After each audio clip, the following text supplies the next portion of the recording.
Mr. Brown's Cottage by Satyajit Ray. I had been looking for an opportunity to go to Bangalore ever since I had found Mr. Brown's diary. It happened rather unexpectedly. At the annual reunion of our Baliganj school, I happened to run into my old classmate Anikendra Bhaumik. Anik told me he was now working at the Indian Institute of Science in Bangalore. "Why don't you come and spend your holiday with me?" he asked. "It's the best place in India. I have a spare room in my house, so you won't have any problem. Will you come?" Anik and I had been very close friends in school. Then the inevitable happened. He went on to study science and I took up arts. We began moving in opposite directions. After a few years he went to England and I lost touch with him. This was our reunion after about 12 years. I said I might. "When is the best time to come to Bangalore?" "Any time. The weather in Bangalore is always pleasant. Why do you think the British were so fond of the place? You can come any time you like. All I need is a week's notice." So here was a chance to go and find the house where Mr. Brown had lived. But first I must explain about the diary. I am what is usually described as a bookworm. Old books specially fascinate me. I work in a bank and spend at least half my salary on these. Over the last 5 years, I have managed to acquire quite a collection including travel books, shikar tales, autobiographies and diaries. I love their old faded brittle moth-eaten pages and their smell, the smell of wet earth after the first shower and the smell of old books. I do not think any other smell on earth can match their charm. Not the scent of attar, kasturi rose, hasnuhana or even the best perfume in France. It was my passion for old books that had led me to chance upon the diary of Mr. Brown. It was not printed, but a genuine diary, many pages of which were filled with entries, handwritten with a quill. Bound in red leather, it had 350 ruled pages and measured 6 by 4.5 inches. The cover had a golden border and in the middle was embossed in gold letters the owner's name, John Middleton Brown. The first page had his signature and his address below it, Evergreen Lodge, Fraser Town, Bangalore. This was followed by a date, January 1858, which meant that the diary was 113 years old. I found it together with some other books which also bore Mr. Brown's name, and it cost me very little. Makbul, the bookseller, initially asked for 20 rupees. I offered to pay 10 and in the end I bought it for 12. Had Mr. Brown been someone famous, this diary would have fetched at least 12,000 rupees. I did not expect to find anything other than a description of the life led by a British gentleman in those days. In fact, the first 100 pages offered just that. Mr. Brown was a schoolmaster. There was a mention of the school he taught in, descriptions of the city of Bangalore, the trees and flowers he saw both in his own garden and elsewhere. He mentioned the Viceroy's wife, Lady Canning's visit to Bangalore. Sometimes he talked of his home in Sussex and all the friends and relatives he had left behind. There was also mention of his wife Elizabeth, though she had died a few years ago. But the most interesting thing in his diary was the frequent reference to someone called Simon. Whether this was his son or brother or nephew or friend was impossible to tell, but it was clear that Mr. Brown was very deeply attached to him. His diary was full of instances of Simon's intelligence, his courage, his anger, his naughtiness and his occasional wayward behavior. Many of his entries said things like, "Simon loves to sit in a particular chair," or "Simon was not feeling very well today." I feel sad because I have not seen Simon all day. Then came the heartbreaking news of Simon's death. On 22nd September at around 7:30 p.m., Simon was struck by lightning. His body was found the next morning near a charred eucalyptus tree in Mr. Brown's garden. For about a month after Simon's death, he wrote virtually nothing in his diary. Whatever little he did was full of sadness and despair. He thought of going back to Britain, but did not want to leave the place where Simon's soul rested. His health too had probably begun to fail. He wrote, "Today again I did not go to school on at least 5 different occasions. There was mention of a Dr. Lucas who had examined Mr. Brown and suggested a course of remedy. Then, suddenly on 2nd November, the diary mentioned a strange incident, and it was the description of this incident that made the diary so special. Mr. Brown wrote about the incident in red ink instead of the blue he usually used. The most unexpected and extraordinary thing happened today," he wrote. "I had gone to Lalbagh to see if I could find some peace among the trees and the plants. I returned at around 7:30 p.m. As soon as I stepped into the living room, I saw Simon sitting by the fireside in his favorite high-back chair. Simon! Was it really Simon? I felt overjoyed. Simon was looking straight at me with such affection in his eyes, but the room was dark. Thomas, that lazy bear of mine, had forgotten to light a lamp. So I took out my matchbox to see Simon a little better, but alas, he vanished the instant I struck a match. This was truly regrettable, but then I had never hoped to see Simon again. I should be happy if he appears occasionally, even as a ghost. What a heavenly day it is today! Simon has not forgotten me, even after his death. He even remembers his favorite chair. Please, Simon, do come and visit me sometimes. I don't want anything else from you. I can live happily for the rest of my life if I can see you again." Not much was written after this date, but the few entries that followed were full of joy, for Simon came and met Mr. Brown every day. His ghost did not disappoint him. The last entry read, "The knowledge that he who loved me did not lose his love even after death has given me profound peace." Here the diary ended, but my curiosity did not. Did this house of Mr. Brown, this evergreen lodge in Fraser Town, still exist? And did the ghost of Simon still appear every evening? Would it appear before a stranger? If I went and spent an evening there, would I get to see it? When I arrived in Bangalore, I mentioned nothing about the diary at first. Onik took me sightseeing all over Bangalore in his ambassador. We even went to Fraser Town. Bangalore was a really beautiful place, so the praise and appreciation I expressed as we moved around were quite sincerely felt. After the hustle and bustle of Calcutta, such a quiet and peaceful place seemed like something out of a dream. The next day was Sunday.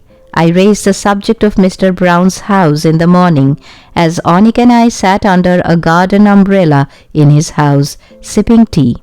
Onik listened to the whole story without comment. Then he put his cup down on the cane table and said, "Look, Ranjan, the house you are talking about may still exist. After all, 100 years is not a very long time. But if you wish to go there simply to lie in wait for a ghost, I fear I cannot join you. I've always been extra sensitive about certain things. I think life at the moment is just fine. I have no problems. But to go ghost hunting now, I think, would be asking for trouble. You must count me out." This clearly showed Onik had not changed. He had had a reputation of being very timid and something of a coward in school. I remembered one instance when 2 other boys had covered themselves in a white sheet and pounced upon poor Onik as he was walking alone one evening. He had been so frightened that the next day his father had come and complained to the headmaster. Before I could say anything, however, Onik remarked, "But if you must go, I think I can easily find you company." "Hello, Mr. Banerjee." I turned around and saw a man walking in through the gate and was now coming towards us, smiling a little. He appeared to be around 45. Nearly 6 feet in height, his body seemed both well-built and well-maintained. He was clad in grey trousers and a dark blue bush shirt. A black and white silk scarf with batik prints was casually wound around his neck. Onik introduced us. "This is my friend Ranjan Sengupta, Mr. Rishikesh Banerjee." Mr. Banerjee, it turned out, worked in the aircraft factory. He had lived in Bangalore for many years. Onik offered him a cup of tea and went straight to the subject of the house of Mr. Brown. Mr. Banerjee broke into such a loud guffaw when he heard the tale that the squirrel that was romping about near our table dashed up the nearest tree and vanished among the leaves. Ghosts? Ghosts? You mean you seriously believe in them, today, in these times? I said hesitantly, well, what's wrong with being interested? It may well be that there is a scientific explanation behind the existence of ghosts that has not yet come to light. But who knows, 10 years from now someone might hit upon it. Mr. Banerjee continued to laugh. His teeth, I noticed, were very white and strong. Finally, Onyx said, all right, Mr. Banerjee, ghosts or no ghosts, all I want to know is whether you'd be prepared to go with Ranjan to such a house, if it can be found, and spend an evening there. He is my guest and I cannot allow him to go alone. To tell you the truth, I myself am rather careful about things. If I went with him, I'd be more of a liability than anything else. Mr. Banerjee took out a pipe from his pocket and began filling it. I wouldn't mind, he said, but I would go only on one condition. Both of you must come with me. He broke into loud laughter again, causing great panic among the birds that were twittering in the vicinity. Onik went slightly pale, but could not refuse. What did you say the place was called? Asked Mr. Banerjee. Evergreen Lodge, in Fraser Town. That's what the diary said. He began smoking his pipe. Fraser Town does have a few old British cottages. Anyway, if we must go, why don't we do so this evening? Say I come back here at about 4? Mr. Banerjee may have been an engineer by profession, but he clearly had a military spirit and a strong sense of punctuality. He arrived in his Morris Minor on the dot. What are you carrying with you? He asked as we got into the car. Onik gave him the list. A powerful torch, 6 candles, a first aid box, some ham sandwiches, a large flask of coffee, a pack of cards, a rug to spread on the floor, and a tube of mosquito repellent. And arms? Can ghosts be destroyed by arms? Hey Ranjan, is your ghost a solid one? Never mind, said Mr. Banerjee. I have a small revolver, so we needn't worry about whether it's solid or liquid. We set off. After a while, Mr. Banerjee said, the place does exist. I was surprised. You mean you have made inquiries already? I am a very methodical man, Mr. Shengupta. Shouldn't one first make sure about the existence of a place before trying to go there? One of my golf mates, Srinivas Deshmukh, lives in that area. I went to his house straight from yours this morning. He told me there is indeed a cottage called Evergreen Lodge in Fraser Town. It has been lying vacant for nearly 50 years. People used to go there for picnics even 10 years ago, but no one does so now. Apparently no one ever lived in that house for very long. However, it does not have a reputation of being haunted. It had some furniture once, but it was all auctioned a few years ago. Colonel Mercer bought some of it. He too lives in Fraser Town.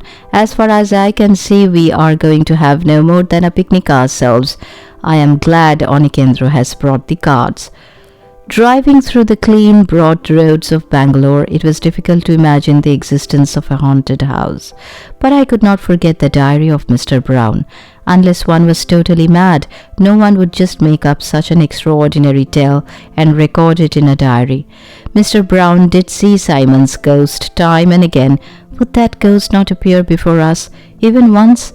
I had never been to England, but I had seen pictures of English cottages. The sight of Evergreen Lodge made me feel as though I was standing in front of an old and abandoned house in an English countryside. There must have been a garden in front of the cottage. Instead of carefully arranged flower beds, it now had wild plants and weeds that grew in abundance. There was a small wicket gate through which one had to pass in order to go into the garden. The name of the place was engraved on the gate. But someone, possibly one of the merry picnickers, had added an N before the word evergreen, which now made it Nevergreen. We began walking towards the house. There were plenty of trees around it. I saw a few eucalyptus trees, but failed to recognize the others. The soil of Bangalore was reported to be so good that plants and trees from anywhere in the world could survive here. There was a portico with a broken tile roof. Creepers covered its pillars. One side of the front door had come off its hinges. Most of the windows were broken. There was such a thick layer of mold on the walls that it was impossible to guess the original color of the house. We walked in through the broken door. There was a long passage that led to a room at the far end. There were more rooms on both sides. The one on our right seemed larger than the others. It must have been the living room. The floor was wooden, although most of it had rotted away. Every step would have to be taken carefully. We went into the room. The wooden boards creaked under our feet. It seemed very large indeed, possibly because there was no furniture in it. There were windows on the western and the northern sides. The garden could be seen through these. One side, the eucalyptus trees on the other. Was it one of these that was struck by lightning? Simon had been standing under it. Instant death. The thought made me shiver. I looked at the windowless wall on the southern side. The fireplace was on the left. Simon's favorite chair must have been kept by its side. The ceiling of the room was covered with cobwebs. Evergreen Lodge, that must have been a pretty little cottage once, was obviously in bad shape. Mr. Banerjee was humming a western tune. He stopped to light his pipe and asked, "What do you usually play? Bridge, poker, or rummy?" Onik was about to sit down, having spread the rug and placed on the floor the stuff he was carrying, when we heard a noise. Someone wearing boots was walking about in one of the other rooms.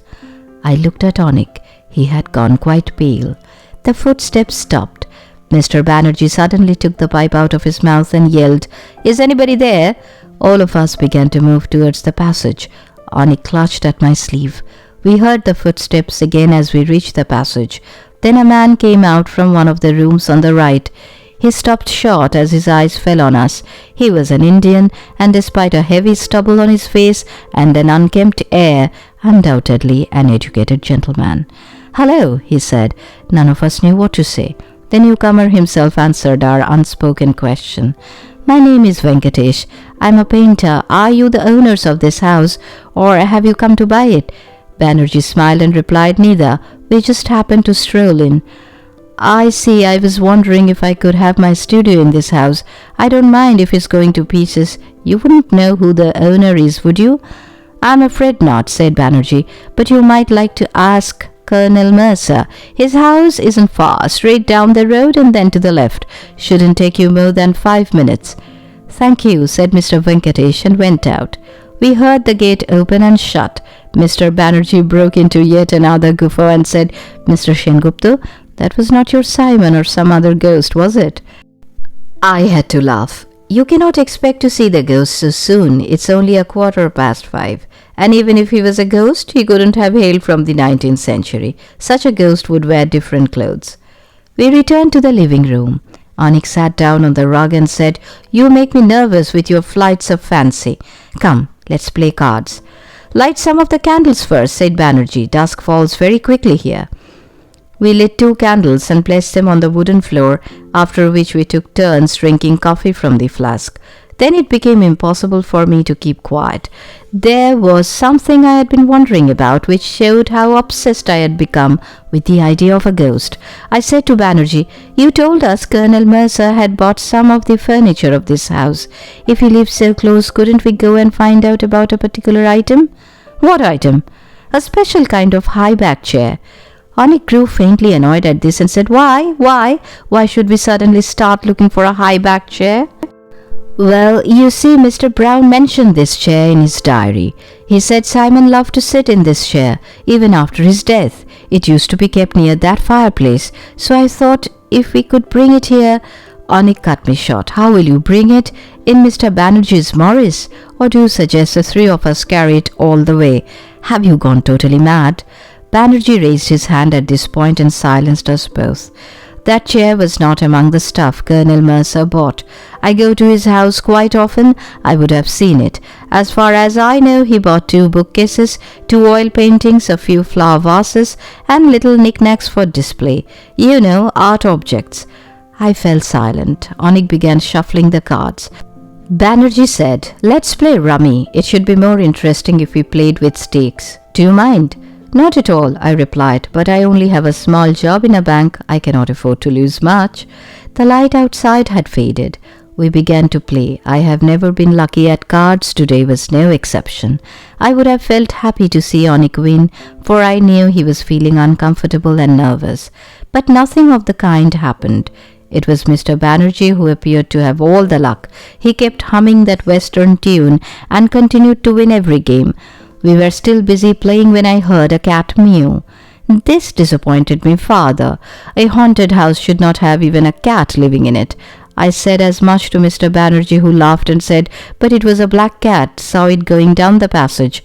Black cats go well with ghosts, don't they? We went on playing. Only once did we hear the raucous cry of a bird outside. There was no other noise to spoil our concentration. It was about 6:30 p.m. Daylight had disappeared almost totally.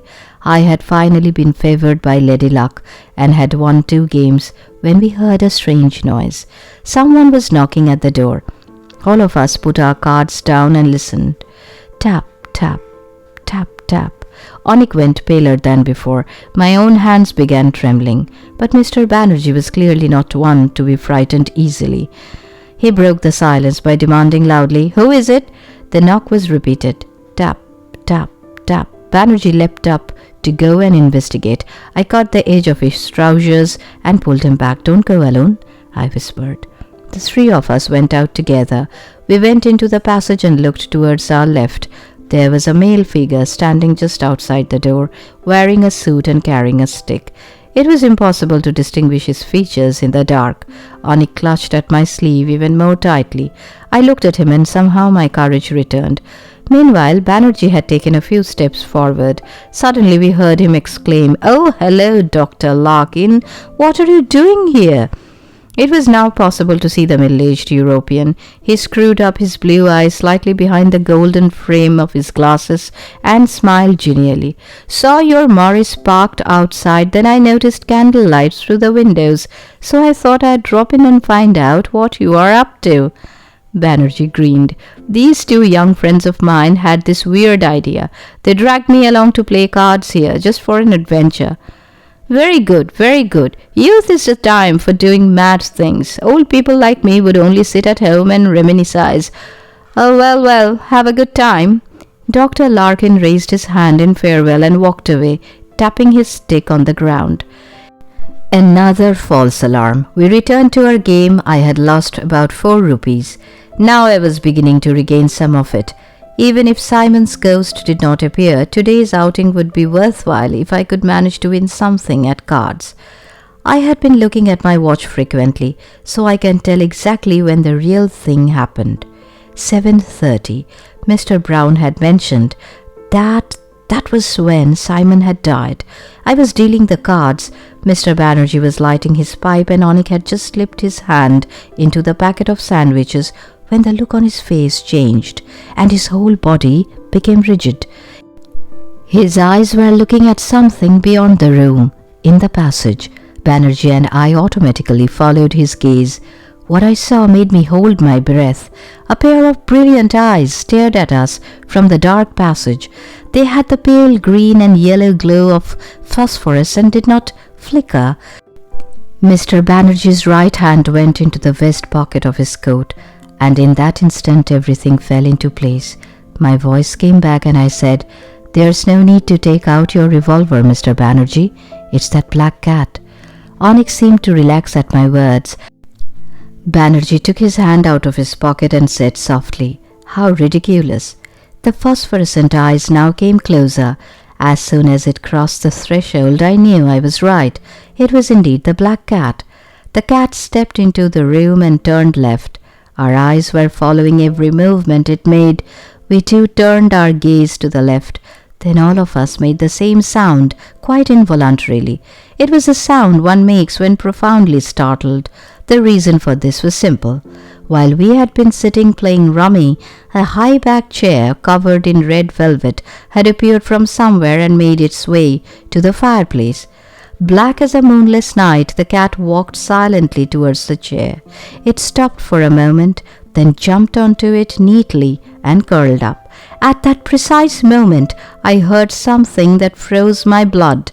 An invisible old man was laughing merrily in the room, punctuating his laughter with "Simon, Simon, Simon, Simon."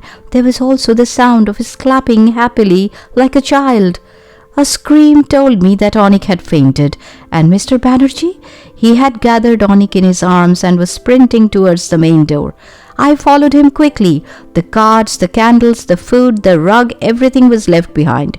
Beyond the door was the main compound, and farther down the gate. We ran like madmen and reached the Morris Minor, parked just outside the gate. Thank goodness Bangalore did not have a lot of traffic. If it did, I shudder to think how many people would have been injured that evening by a speeding maniac. Onik regained consciousness in the car, but did not utter a single word. Mr. Banerjee was the first one to speak as we reached home.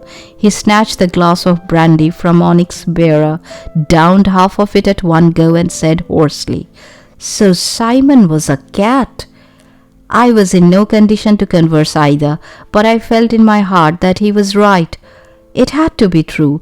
Mr. Brown's Simon, that intelligent, whimsical, proud, devoted, and affectionate being whom he loved so well, was the black cat we had seen today.